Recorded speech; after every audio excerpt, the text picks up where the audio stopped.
വിശുദ്ധ ലൂക്കോസ് എഴുതിയ സുവിശേഷം 17-ാം അധ്യായം. ശിഷ്യർക്ക് ഉപദേശങ്ങൾ.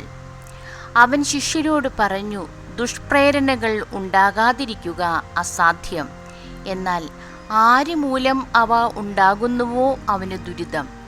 ഈ ചെറിയവരിൽ ഒരുവന് ദുഷ്പ്രേരണ നൽകുന്നതിനേക്കാൾ നല്ലത് കഴുത്തിൽ തിരികല്ല് കെട്ടി കടലിൽ എറിയപ്പെടുന്നതാണ്.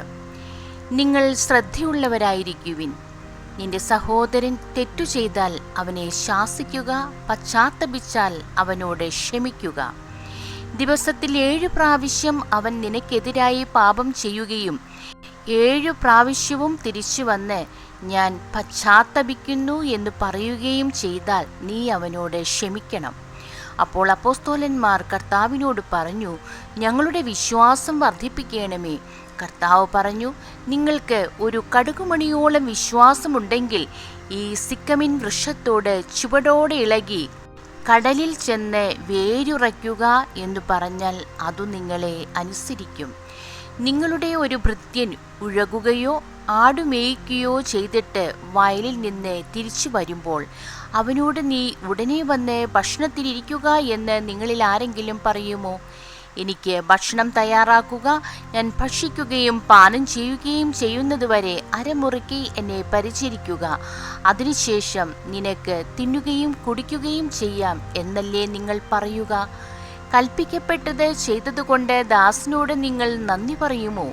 ഇതുപോലെ തന്നെ നിങ്ങളും കൽപ്പിക്കപ്പെട്ടവയെല്ലാം ചെയ്തതിനു ശേഷം ഞങ്ങൾ പ്രയോജനമില്ലാത്ത ദാസന്മാരാണ്, കടമ നിർവഹിച്ചതേയുള്ളൂ എന്ന് പറയുവിൻ.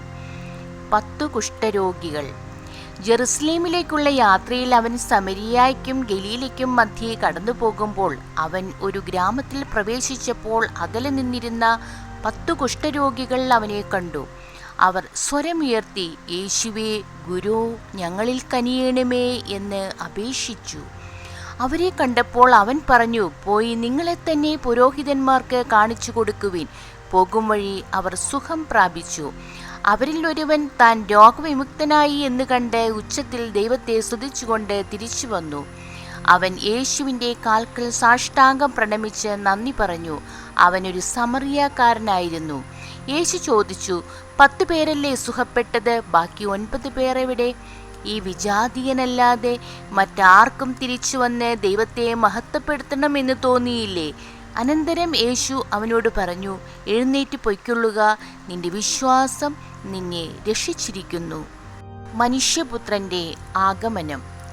ദൈവരാജ്യം എപ്പോഴാണ് വരുന്നത് എന്ന് ഫരീസയർ ചോദിച്ചതിന് അവൻ മറുപടി പറഞ്ഞു, പ്രത്യക്ഷമായ അടയാളങ്ങളോടുകൂടെയല്ല ദൈവരാജ്യം വരുന്നത്. ഇതാ ഇവിടെ, അതാ അവിടെ എന്ന് ആരും പറയുകയില്ല. എന്തെന്നാൽ ദൈവരാജ്യം നിങ്ങളുടെ ഇടയിൽ തന്നെയുണ്ട്. അവൻ ശിഷ്യരോട് പറഞ്ഞു, മനുഷ്യപുത്രന്റെ ദിവസങ്ങളിലൊന്ന് കാണുവാൻ ഞങ്ങൾ ആഗ്രഹിക്കുന്ന സമയം വരും, എന്നാൽ നിങ്ങൾ കാണുകയില്ല.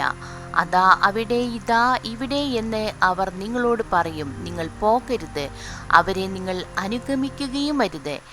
ആകാശത്തിൻ്റെ ഒരറ്റത്തു നിന്ന് മറ്റേ അറ്റത്തേക്ക് പായുന്ന മിന്നൽ പിണർ പ്രകാശിക്കുന്നത് പോലെയായിരിക്കും തൻ്റെ ദിവസത്തിൽ മനുഷ്യപുത്രനും. എന്നാൽ ആദ്യമേ അവൻ വളരെ കഷ്ടതകൾ സഹിക്കുകയും ഈ തലമുറയാൽ ഉപേക്ഷിക്കപ്പെടുകയും ചെയ്യേണ്ടിയിരിക്കുന്നു. നോഹയുടെ ദിവസങ്ങളിൽ സംഭവിച്ചത് എങ്ങനെയോ അങ്ങനെയായിരിക്കും മനുഷ്യപുത്രന്റെ ദിവസങ്ങളിലും. നോഹ പെട്ടകത്തിൽ പ്രവേശിക്കുകയും ജലപ്രളയം വന്ന് സകലതും നശിക്കുകയും ചെയ്തതുവരെ അവർ തിന്നും കുടിച്ചും വിവാഹം ചെയ്തു കൊടുത്തും കഴിഞ്ഞിരുന്നു. ലോത്തിന്റെ നാളുകളിലും അങ്ങനെ തന്നെയായിരുന്നു. അവർ തിന്നുകയും കുടിക്കുകയും വാങ്ങുകയും വിൽക്കുകയും നടുകയും വീട് പണിയുകയും ചെയ്തുകൊണ്ടിരുന്നു. പക്ഷേ ലോത്ത് സോദോമിൽ നിന്ന് ഓടിപ്പോയ ദിവസം സ്വർഗത്തിൽ നിന്ന് തീയും ഗന്ധകവും ചെയ്ത് അവരെയെല്ലാം നശിപ്പിച്ചു. ഇപ്രകാരം തന്നെയായിരിക്കും മനുഷ്യപുത്രൻ വെളിപ്പെടുന്ന ദിവസത്തിലും.